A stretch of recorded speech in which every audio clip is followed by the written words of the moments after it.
하나님의 말씀은 시편 31편입니다.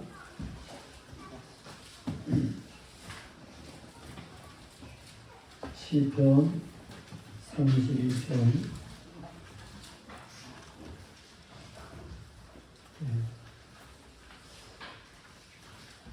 허물의 사함을 받고 자신의 죄가 가려진 자는 복이 있도다. 마음에 간사함이 없고 여호와께 정죄를 당하지 아니하는 자는 복이 있도다. 내가 입을 열지 아니할 때에 종일 신음함으로 내 뼈가 쇠하였도다. 주의 손이 죄하러 나를 누르시오니 내 진액이 빠져서 여름 가뭄에 마름같이 되었나이다. 내가 이르기를 내 허물을 여호와께 자복하리라 하고 주께 내 죄를 아뢰고 내 죄악을 숨기지 아니하였더니 곧 주께서 내 죄악을 사하셨나이다.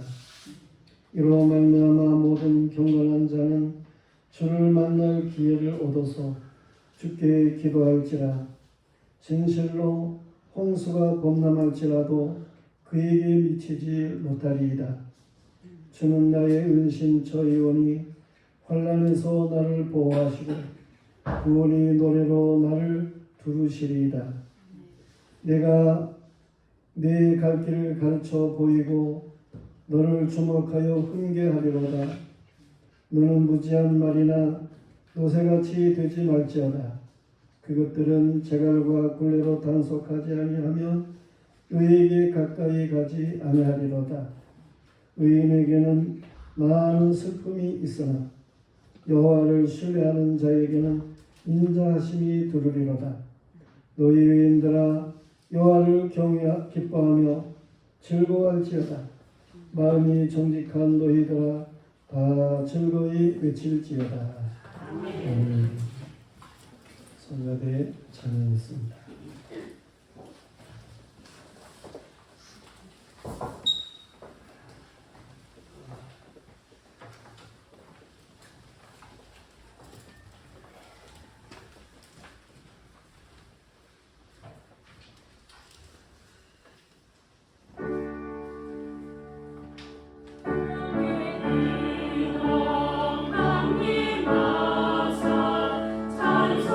찬송하게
하나님의 은혜가 여러분에게 충만하기를 축원합니다. 아멘. 오늘 말씀은 행복의 거리 초대입니다. 행복한 사람이 누굽니까? 많은 사람들이 행복하기를 원하고 행복에 대해서 여러 가지로 말을 하는 것을 우리가 많이 듣기도 하고 또 책을 읽기도 하고 그렇습니다. 그런데 진정한 행복이 뭘까? 성경은 우리에게 행복한 사람에 대해서 말씀해 주고 있습니다. 신명기 33장 26절 이하 말씀에 보면 여수르니여 하나님 같은 이가 없도다. 그가 너를 도우시려고 하늘을 타고 궁창에서 위엄을 나타내시는도다. 영원하신 하나님이 네 처소가 되시니 그의 영원하신 팔이 네 아래에 있도다. 그가 네 앞에서 대적을 쫓으시며 멸하라 하시도다. 이스라엘이 안전히 거하며 야곱의 샘은 곡식과 새 포도주의 땅에 홀로 있나니 곧 그의 하늘에 이슬을 내리는 곳에로다. 이스라엘이여 너는 행복한 사람이로다. 여호와의 구원을 너같이 얻은 백성이 누구냐? 그는 너를 돕는 방패시요 내 영광의 칼이시로다. 네가 그들의 높은 곳을 밟으리로다. 그랬습니다. 여호와의 택한 백성, 또 여호와의 구원의 은총을 입은 백성, 여호와의 도우심을 알고 사는 백성들, 저들의 행복에 대해서 말씀하고 있음을 알 수 있습니다.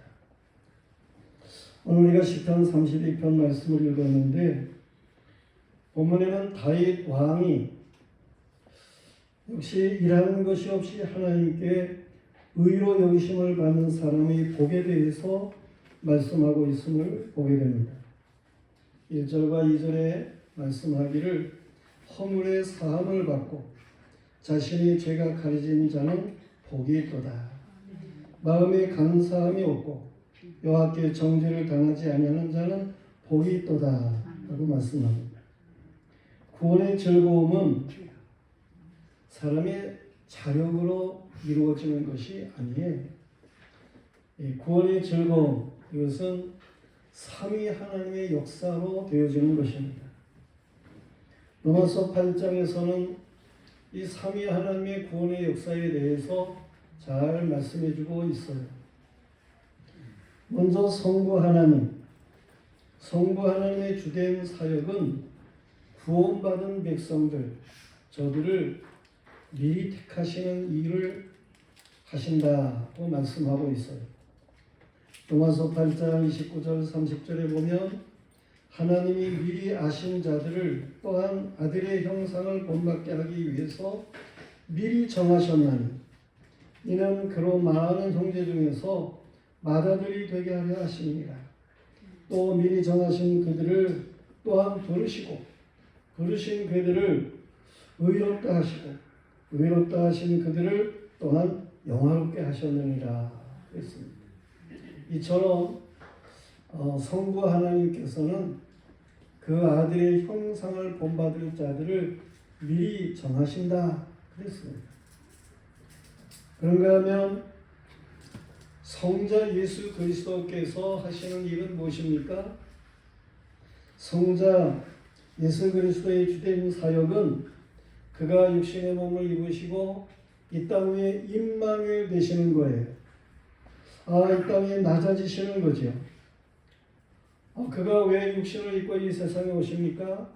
그것은 죄가 없으신 분이 죄인들을 대신해서 대속자가 되기 위해서 이 세상에 오심이에요. 오늘 아침에도 이사야서 말씀을 통해서 우리는 하나님께서 중보자를 세우신다. 구속자를 세우신다. 그가 바로 예수 그리스도이시다. 라고 하는 말씀을 상고했습니다. 로마서 8장 32절부터 34절에서 예수 그리스도의 사역에 대해 말씀을 하십니다. 자기 아들을 아끼지 아니하시고 우리 모든 사람을 위하여 내주신 이가 어찌 그 아들과 함께 모든 것을 우리에게 주시지 아니하겠느냐. 그가 누가 능히 하나님께서 택하신 자들을 고발하리요. 의롭다 하신 이는 하나님이시니 누가 정죄하리요. 죽으실 뿐 아니라 다시 살아나신 이는 그리스도 예수시니 그는 하나님 우편에 계신 자요 우리를 위하여 간구하시는 자시니라. 우리를 위해서 대신 십자가의 보배로운 피를 흘리신 예수님, 죽으셨지만 3일 만에 다시금 부활하시고 하늘로 승천하셔서 하나님 보좌 우편에 계시는데 여전히 중보자로 우리를 위해서 기도하고 계시다라는 사실입니다. 그런가 하면 성령 하나님께서는 어떤 일을 하십니까? 성령의 주된 사역은 우리를 구원하시기 위해서 십자가를 지신 예수 그리스도가 누구신지를 우리에게 알게 하시는 거예요. 예수 그리스도를 알게 하시는 이가 성령이셔요. 그리고 우리를 예수 그리스도 안에서 깨끗함을 얻도록 죄를 회개하게 하시는 이가 성령님이셔요. 로마서 8장 26절 27절에 보면 성령도 우리 연약함을 도우시나니 우리는 마땅히 기도할 바를 알지 못하나 오직 성령이 말할 수 없는 탄식으로 우리를 위하여 친히 간구하시느니라. 아멘. 마음을 살피시는 이가 성령의 생각을 아시나니 이는 성령이 하나님의 뜻대로 성도를 위하여 간구하시느니라. 그랬습니다. 신학대학에 가면 적어도 한 80과목 정도를 대학에서 공부를 합니다. 그러는데 그 중에는 이제 성서신학도 있고 조직신학도 있고 또 역사신학도 있게 되고 그런가 하면 실천신학이 있게 되고 그러는데 이러한 조직신학 가운데에서도 여러 과목이 있습니다. 조직신학, 서론, 실론, 인재론, 기독론, 구원론, 교회론, 종말론, 그리고 변증론 이러한 정도로다가 조직신학을 구분을 해서 여러 과목을 가르치게 되는데 이런 조직신학 중에 성령론이 없는 것 같아요. 근데 성령론이 있어요. 구원론이라고 하는 과목이 바로 성령론이 되는 것이죠. 이 성령의 역사가 아니고는 구원이 성립되지를 않습니다. 성령께서 오셔서 우리에게 신비로운 연합을 가지시면서 우리의 마음의 변화를 가져오게 하시는 이런 역사가 없이는 구원의 역사가 이루어질 수가 없어요. 그러므로 성령을 모독하는 죄는 사함을 받지 못한다. 그렇게 마태복음 10장 31절에 말씀하고 있어요. 성령의 역사로 구원의 역사가 시작되는데 이 성령을 모독하는 그러한 일이 있으면 구원의 역사가 시작될 수가 없는 거 아니에요? 그래서 성령을 모독하는 죄는 사함을 받지를 못한다는 것입니다. 우리가 물과 성령으로 나지 않으면 하나님의 나라에 들어갈 수가 없는 것입니다. 성도들이요, 오늘이 성령 강림절 주일이에요. 여러분에게 성령 충만하시기를 축원합니다. 구원의 은총이 충만하시기를 축원합니다. 성령이 오셨는지 가셨는지 전혀 관심도 없고 알지도 못하고 그런 사람이라고 할 것 같으면 온전한 그리스도인이라고 말할 수가 없는 거예요. 그러나 삼위 하나님으로 말미암아 구원받은 확신의 사람, 그는 행복한 사람입니다. 오늘 말씀이 바로 이 행복한 사람에 대해서 말씀하고 있는 거예요. 행복한 사람을 말씀하면서 오늘 말씀에서 첫 번째로 우리에게 주고 있는 말씀은 죄가 인생을 곤고하게 한다라고 하는 것입니다. 이것은 전 상륙작전을 지휘한 메가더 장군도 믿는 사람으로 그렇게 말을 했어요. 사람의 모든 문제는 죄의 문제다. 그런 얘기를 했습니다. 성경이 잘 말해주고 있는 거예요. 죄가 무엇입니까? 죄라고 하는 것은 인류의 대표의 최초의 사람 아담이 하나님의 말씀에 불순종했는데 그 불순종한 아담 안에서 생육적인 법칙으로 태어난 모든 사람은 다 죄 가운데 태어나는 거예요. 그걸 원죄라 그렇게 말합니다. 아담이 대표로 하나님 앞에 죄를 범하게 되는데 모든 인류는 아담이 허리에 있었던 거예요. 그렇기 때문에 아담의 범죄는 모든 인류의 죄다. 그렇게 말하게 되는 것입니다. 죄는 하나님의 법을 어기는 것, 불법입니다. 그것이 죄예요. 죄는 하나님에 대한 믿음을 갖지를 못하는 것, 믿음으로 하지 않는 것, 그것이 죄라고 로마서 14장 23절에 말씀하고 있어요. 이 죄가 문제입니다. 이 죄라고 하는 것이 하나님과 우리 사이를 단절시키는 거예요. 하나님에 의해서 하나님의 형상으로 창조된 사람은 하나님과 교통을 해야 되는 거예요. 그래서 하나님의 뜻을 알아야 되는 거예요. 하나님의 뜻을 따라서 하나님이 말씀한 대로 땅을 정복하고 모든 것을 다스리고 저럼 하나님이 주신 하나님의 형상 안에서의 지혜를 가지고 하나님의 말씀에 순종할 때에 그때의 삶이 순리적으로 살아가게 되는 것이고 그러한 삶을 행복한 삶이라고 말을 하게 되는 것입니다. 그런데 영적으로 하나님과 단절이 되므로 알지 못하는 미지의 세계에 자신의 소견대로 살려고 하니까 생각이 어지럽습니다. 많은 생각을 가지고 두려움을 가지게 됩니다. 떨려 살아가게 되는 이러한 심령의 사람들 불행한 거예요.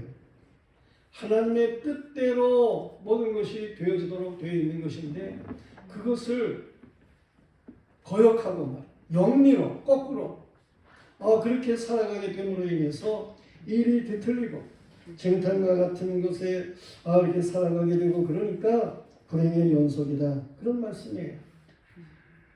죄가 사람들과의 관계를 또한 단절시킵니다.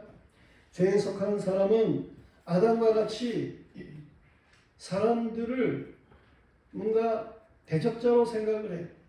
어떤 라이벌로 생각을 해. 이 사람들을 원망의 대상으로 그렇게 생각을 하는 일이 있어요. 아담이 하나님 앞에 불순종하고 제일 먼저 가지는 태도가 뭡니까? 하나님이 나에게 주셔가지고 살게 이 하와가 먹으라고 그래가지고 내가 이 선악과를 먹은 거예요. 그러면서 하와를 원망하게 되고 그것은 하나님을 원망하는 것이기도 하고 그랬습니다.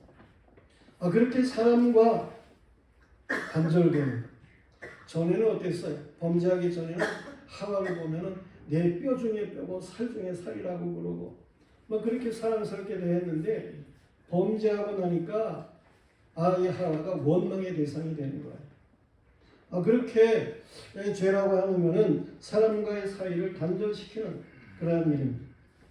사람이 두렵습니다. 사람이 두려워. 죄가 자기만의 아성을 쌓습니다. 야고보서 1장 14절 이하에 보면 오직 사람이 시험을 받는 것은 자기 욕심에 끌려 미혹됨이니 욕심이 잉태한 즉 죄를 낳고 죄가 장성한 즉 사망을 낳느니라. 내 사랑하는 형제들아 속지 말라. 온갖 좋은 은사와 온전한 선물이 다 위로부터 빛들의 아버지께로부터 내려오는 그는 변함도 없으시고 회전한 그림자도 없으시니라. 아멘. 아버지 하나님께서 좋은 것을 주십니다. 그런데 욕심으로 그렇게 나가고 이 욕심이라는 세상에서는 사람이 두려워요. 얼마나 사람들이 약합니까? 언제 어떻게 어떤 사람이 해를 가져올지 모르는 이러한 경계를 해야 되는 이러한 세상, 죄악 세상이죠. 그런가 하면 죄가 죄인 자신을 스스로 위축되게 하고 더럽게 만듭니다. 경찰이 뭐라고 말을 하지를 않아도 그런데도 경찰만 보면 도망치는 그래가지고 도둑이 잡힌다나 깡패가 잡힌다나 그럽니다. 죄는 마귀나 귀신에 의해 속한 그러한 일이기 때문에 그 행동하는 모든 것이 더럽습니다. 더러운 일을 해요. 죄의 사람들은. 죄는 사람을 이 사망에 빠뜨려요. 로마서 7장 5절에 보면 우리가 육신에 있을 때에는 율법으로 말미암는 죄의 정욕이 우리 지체 중에 역사하여 우리로 사망을 위하여 열매를 맺게 하였나니 라고 말하고 있어요. 이 죄를 짓게 되면 영적으로 사망을 하는 겁니다. 그런가 하면 육체적 사망을 가져오는 것입니다. 그런가 하면 영원한 사망에 빠뜨리게 되는 것입니다. 이처럼 죄라고 하는 것이 인생을 아주 망치는 것입니다. 성도들이 사람이 행복해지기 위해서는 먼저 자신이 죄인이라는 사실을 알아야 하는 것입니다. 그리하여 여호와 하나님은 죄인에게 율법을 주시는 거예요. 여호와께서 시내산에서 모세를 통해 가지고 주신 십계명, 그 외에도 윤리, 규례, 법도 이러한 것들을 하나님께서 주셨는데 이 모든 것은 사람의 죄를 알게 하는 거예요. 뭐가 죄인지 죄를 알게 하는 것입니다. 그래서 그 죄를 해결받아야 할 것을 강조하고 있는 것입니다. 그러나 율법이 모든 사람의 것이 아니에요. 율법을 들어도 율법을 거부하거나 율법으로 외식하거나 율법을 들어도 죄 가운데서 헤어나지 못하는 사람들이 있습니다. 선인 줄 알지만 행치 않는 것이 죄입니다.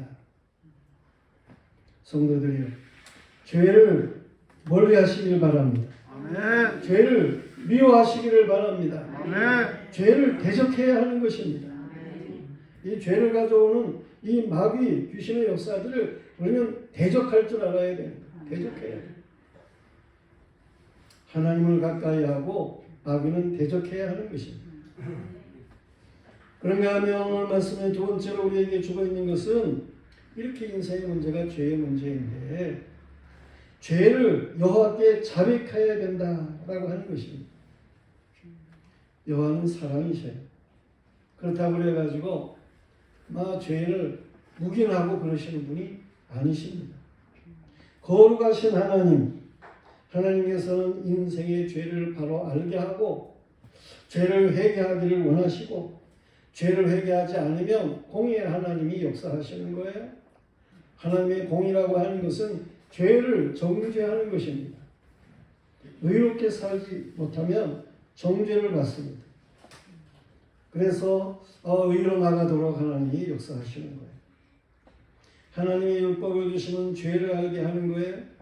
알지 못할 때에는 우리가 서로 바울과 같이 비방자가 되고 예수 믿는 사람을 비방하기도 하고 폭행자가 되기도 하고 박해자가 되기도 하고 그랬을 수 있습니다. 알지 못하던 시대에는 하나님께서 어느 정도 간과하셨지만 이제는 어디든지 사람에게 다 명해가지고 회개하라 외치는 거예요. 이런 말 못 들었습니까? 이 땅 위에 많은 사람들이 살고 있는데 사실 오늘날에는 이 복음이 방송으로도 전파되어 가지고 회개를 촉구하는 일들이 있게 되고 선교사들이 세계 곳곳에 나가가지고 회개하라고 외치게 되고 그렇습니다. 이제는 어디든지 사람에게 다 명해서 회개하라 하셨습니다. 이는 정하신 사람으로 하여금 천하를 공의로 심판하는 날을 작정하시고 이에 그를 죽은 자 가운데서 다시 살리시는 것으로 모든 사람에게 믿을 만한 증거를 주셨음이라고 하는 거예요. 예수 그리스도에 대해서 오늘날 세계가 모르는 사람들이 있습니까? 죄를 자백해야 되는 거예요. 죄를 자백하면 용서하시는 하나님이십니다. 아멘. 죄를 지은 것이 성령의 생각나게 하심을 따라서 낱낱이 고백되어야 하는 거예요. 요한일서 1장 9절에 보면 만일 우리가 죄를 자백하면 그는 미쁘시고 이로우사 우리 죄를 사하시며 우리를 모든 불의에서 깨끗하게 하실 것이요 라고 말씀했습니다. 죄를 범한 대로 낱낱이 하나님 앞에 고해야 되는 것입니다. 두리뭉실하게 아버지 난 죄인입니다. 그렇게 했다고 해서 회개를 했다. 그럴 수가 없는 거예요. 여기에 자백이라고 하는 것은 헬라어로는 호모로게오라고 하는 단어를 사용하고 있는데 호모 같이라고 하는 의미이고 로게오, 레고라고 하는 것은 또는 말한다라고 하는 뜻이에요. 그래서 무엇과 같이 말을 해야 돼? 무엇과 같이 말을 해야 됩니까? 죄를 지은 것과 같이 말을 해야 된다. 그런 얘기예요. 그게 호모르게요. 곧 자백한다는 말. 회개한 죄는 여호와께서 다시금 생각하지 않으십니다. 회개한 죄는 여호와께서 등 뒤로 던지셔요. 등에 눈 있는 사람 있어요? 등 뒤로 던진다는 말은 하나님이 이제는 더 이상 그 죄를 안 본다는 얘기입니다. 하나님께서 회개한 죄는 칠판을 지우듯이 도말하시겠다고 말씀하셨어요. 회개한 죄는 다시 건져낼 수 없도록 깊은 바다, 잠수함도 들어가면 터지는 그런 깊은 바다가 있어요. 깊은 바다에다가 그 죄를 빠뜨리시겠다 그랬어요. 회개한 죄는 영원히 동과 서는 영원히 동과 서예요. 이 동이 서에서 먼 것처럼 회개한 죄는 다시 만날 수가 없도록 멀리 하시겠다 그러셨습니다. 다윗은 회개의 은혜를 아는 사람이었어요. 그는 죄의 지적을 받으면 속전속결로 회개한 사람이었어요. 시편 51편 9절 이하에서도 다윗은 회개하는 것이 있는데 뭐라 그럽니까? 주의 얼굴을 내 죄에서 돌이키시고 내 모든 죄악을 지워주소서.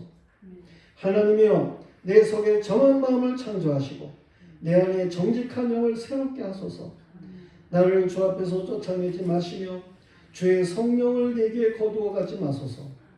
주의 구원의 즐거움을 내게 회복시켜 주시고 자원하는 심령을 주사 나를 붙드소서 라고 기도했습니다. 죄가 있으므로 구원의 즐거움이 없는데 죄를 회개하면서 구원의 즐거움을 회복시켜 주세요 라고 기도하고 있는 거예요. 성도들이요, 베드로의 첫 번째 설교가 뭡니까? 오순절 성령의 오심에, 이 성령이라고 하는 것은 하나님이 이 요엘서를 통해서 약속하는 성령이다. 이 성령이 충만해가지고 증거하고 있는 이들이 세술에 취한 게 아니고 성령 충만해서 그런 거야. 예수님께서는 이 성령의 역사에 대해서 충만하게 베드로를 역사하셨고 그리고 베드로가 충만해서 오순절 성령의 오심에 대해서 증거하는 것을 볼 수 있습니다. 예수 그리스도의 부활하시고 40일 있다가 예수님이 승천하셨죠. 그리고 열흘 지나서 부활에서부터 이 50일이 되는 그러한 때에, 그때가 오순절인데 이 오순절 때에 예수님이 약속한, 내가 가면 다른 보혜사를 너에게 보내겠다, 그 약속한 대로 성령님께서 강림하신 거예요. 기도하는 제자들, 예수님 승천하시고 나서 제자들이 예루살렘에 모여가지고 120명의 제자들이 기도를 하고 있었어요. 합심해서. 그런데 그 자리에 성령이 불의 혀같이 각자의 머리 위에 임하였다라고 하는 것입니다. 그날이 오순절 성령, 오늘 우리가 기념하는 이날인 거예요. 여러분에게도 성령이 불의 혀같이 각자에게 충만하기를 축원합니다. 아멘. 불의 성령의 역사가 충만해요. 사도행전 2장 38절 말씀에 보면 너희가 회개하여 각각 예수 그리스도 이름으로 세례를 받고 죄 사함을 받으라. 그리하면 성령을 선물로 받으리라. 아멘. 사도행전 3장 19절에서는 그러므로 너희가 회개하고 돌이켜 죄 사함을 받으라. 이같이 하면 새롭게 되는 날이 주 앞으로부터 이를 것이라고 말씀합니다. 이 새롭게 되는 날이라고 하는 이 말이 전에 성경, 우리는 지금 개정판을 가지고 보는데 개역 성경, 먼저 본 성경에는 유쾌하게 되는 날이라고 말을 하고 있어요. 우리가 하나님 앞에 회개하면 유쾌하게 되는 날이 임하는 거예요. 아멘. 이 유쾌함이라고 하는 것이 이곳 행복한 거예요. 우리는 하나님 앞에 철저하게 죄를 회개해서 성령 충만함으로 유쾌하게 되는 삶을 살아갈 수 있어야 하는 것입니다. 오늘 말씀의 세 번째로 우리에게 증거해주고 있는 것은 죄의 사함을 받은 자로 경건하게 살라고 하는 것입니다. 경건한 자는 성령의 인도를 받는 사람입니다. 경건한 사람은 주를 만날 기회를 가진 사람인 것입니다. 경건한 자는 주께 기도하는 사람입니다. 하나님의 성전은 만민의 기도하는 집이에요. 성전에 나오면 기도하는 거예요. 옆에서 뭐 잡담하고 그러는 것이 아니고 성전에 나오면 하나님 앞에 기도하는 거예요. 조용히 하나님 앞에 묵상하며 기도하는 거예요. 성전에 나와서 말씀을 듣고 성령의 알게 하심을 따라서 죄를 자복하고 기도를 드리는 것입니다. 사람은 연약하여 회개했지만 또 다시 육신을 가지고 있는 한 죄를 범하게 됩니다. 또 회개해야 하는 것입니다. 그리하면 하나님께서 죄를 용서하시고 홍수 가운데서도 자정하시는 하나님 그 은총을 부어주시는 거예요. 디모데전서 4장 5절에 보면 말씀과 기도로 거룩하여지느니라 그랬습니다.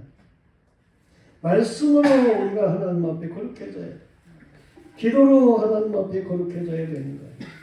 이 경건한 자의 삶을 살아가는 사람들, 이들은 홍수와 같은 환난에서도 하나님의 도우시는 은혜를 입게 되는 것입니다.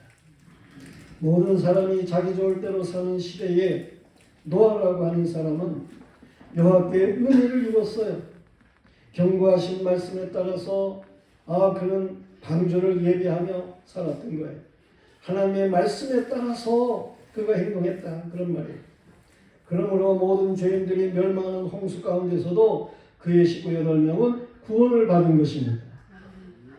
다윗에게도 홍수와 같은 환난이 있었지만은 여호와를 은신처로 삼고 하나님의 말씀과 기도로 경건하게 행함으로 여러 환난에서 보호를 받았다라고 하는 사실을 우리는 그의 일대기를 통해 잘 알 수가 있습니다. 오늘 7절 말씀에도 보면 주는 나의 은신처이오니 환난에서 나를 보호하시고 구원의 노래로 나를 부르시리이다 했습니다.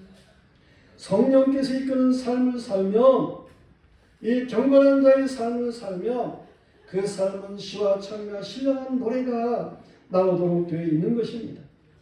에베소 5장 18절 이하 말씀에 보면 지혜로운 자의 삶에 대해서 말을 하고 있는데 세월을 아끼는 자가 지혜로운 자라는 거예요. 그런가 하면 하나님의 뜻대로 사는 자가 지혜로운 자라는 거예요. 또한 성령 충만하게 살아가는 사람이 지혜로운 사람이다 라고 말씀하고 있어요. 거기에서 말씀하고 있는 거예요. 오직 성령 충만함을 받으라. 그리하면 시와 찬미와 신령한 노래가 막 솟아오르겠다는 거예요. 오늘 8절 말씀에 여호와께서 네 길을 가르쳐 보이시고 너를 주목하여 훈계하시기를 바라노라 그랬습니다.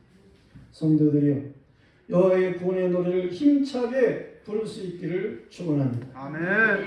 사람들이 노래가 치유의 능력이 있다라고 하는 것을 압니다.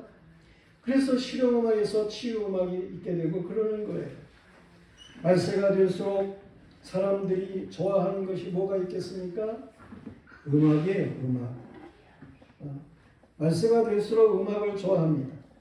그래서 요즘에 K-팝이 막 인기가 있게 되고 그러는 거예요. 노래하는 가수들 저들을 갖다가 소속을 이렇게 시켜가지고 소속사로 가지고 있는 그런 회사들이 막 대기업이 되고 그러는 겁니다. 근데 뭐 방송에서도 미스터롯이니 뭐 미스터 트롯이니 어쩌면 그러면서 이런 프로그램을 많이 가지게 되고 그렇습니다. 이 마지막 때 사람들이 좋아하는 건 노래예요, 노래. 그러나 속지 마세요. 마귀가 자기 때가 얼마 남지 않은 것을 잘 압니다. 그래서 유행가로 사람들의 마음을 휘어잡는 거예요.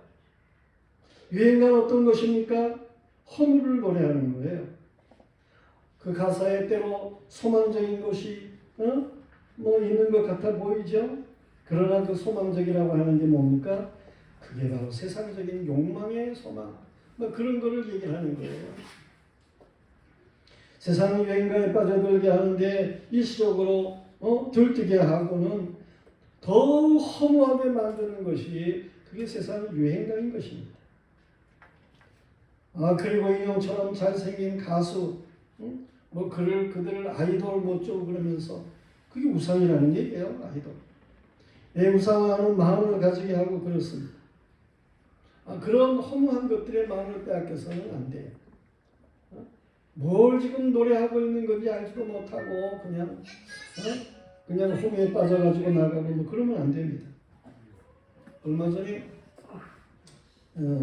현대 음악은 아니지만 클래식 음악 공연을 한다고 해서 정의자 집사가 뭐 잘하는 분이 뭐 티켓을 줬대나 뭐 그래가지고 예술의 극장에 가서 그 음악을 감상을 했습니다. 세계적으로 유명한 뭐 피아니스트 또 이 뭡니까 하프인가 첼로 연주자 뭐 이러는 분 피아노하고 첼로 합주하는 세계적으로 유명한 사람. 한 사람 앞에 티켓 값이 뭐 9만 원이 나오잖아. 어떻든 가가지고 뭐 줬으니까 가서 들었어. 그것이 좋은 음악이죠. 또는 뭐 나는 저는 가사도 모르는 그러한 내용이고 어쨌든 간에 그분들이 기교 있게 음악을 연주하고 그러니까 나름대로 마음이 편해지는 것 같기도 하고 뭐 그런 게 있었지만 저는 뭐 알지 못하는 거죠. 뭐 내용을 모르니까 막 그런 거예요. 그래서 잠시 그냥 있다가 왔는데 거기에 그냥 그 예술의 전당 극장을 꽉 채우는 거예요 사람들. 또 앵콜까지 또 하더라고요. 그러니까 또 앵콜까지 나와서 또 연주를 하고 그랬는데 끝나고 나니까 그냥 좋았다 그냥 그렇게만 생각을 하지 뭔지 잘 감이 크게 오지는 않고 그랬습니다. 그러나 하나님 앞에 은혜를 받고 부르는 찬송은 다르잖아요. 이게 감동을 주고 우리의 삶에 활력을 주고 우리의 삶을 변화시키고 정말 하나님을 영화롭게 하는 이러한 삶으로 나가게 하고 말이에요. 성도들이요, 우리는 하나님과 나와의 관계에서 또는 여호와와 우리의 관계에서 여호와의 행하신 이들로 찬양할 수 있어야 하는 것입니다. 저 홍해가에서 모세가 이스라엘 백성들과 함께 구원받은 음성을 하나님 앞에 부르던 그 어린 양의 노래를 우리는 부를 수 있어야 하는 것입니다. 하늘의 천사들의 노래에 합창하는 새 노래를 불러야 되는 것입니다. 새로워진 사람만이 부를 수 있는 그 새 노래를 불러야 하는 것. 무지한 말이나 노새같이 되지 말아야 하는 것이죠. 주인에 대한 억지에 순복이 아니어야 하는 것입니다. 하나님의 은혜와 선하심을 찬양할 수 있어야 하는 것입니다. 정직한 자는 즐거이 외칠 것입니다. 오늘 성령 강림절 주일이라고 우리가 하나님 앞에 영광을 돌립니다. 이 말한 것처럼 성령의 불의 혀의 역사가 여러분이 충만하시기를 바랍니다. 성도는 성령 충만해야 되는 거예요. 그래야 행복한 것입니다. 성령 충만은 죄의 문제가 해결되는 것입니다. 성령 충만은 예수 충만인 것입니다. 성령 충만은 하나님의 사랑과 뜻을 알고 행하는 능력인 것입니다. 이 성령의 지혜의 능력이 우리에게 있어야 돼요. 능력이 세 가지라고 그랬죠. 하나님의 자녀가 되는 권세의 능력, 엑수시아라고 하는 것이 있고, 성령의 권능으로 우리에게 임하는 이 영어로는 디나미스, 이 헬라어 디나미스, 영어로는 다이너마이트. 이 디나미스, 그런가 하면 이 성령 안에서 지혜롭게, 권능 있게 그렇게 살아가게 되는 이런 크라토스의 권능. 우리가 하나님 앞에 이러한 권능을 가지고 살아가는 이런 행복한 사람이어야 하는 것입니다. 성령 충만은 하나님의 행하시는 일을 보고 행복해지는 삶인 것입니다. 하나님의 나라는 먹고 마시는 게 아니에요. 하나님의 나라는 오직 성령 안에서 의와 평강과 희락인 것입니다. 로마서 14장 17절에 잘 말씀하고 있어요. 우리 모두가 다 오늘 성령 강림절을 통해 성령 충만해서 참으로 경건한 삶을 사는 하나님이 우리에게 주신 행복을 크게 누릴 줄 아는 이런 복스러운 하나님의 사람들이기를 주님의 이름으로 축원합니다. 이제 다 같이 일어나셔서 저쪽에 있는 찬송을 드리겠습니다. 성령의 뜻입니다.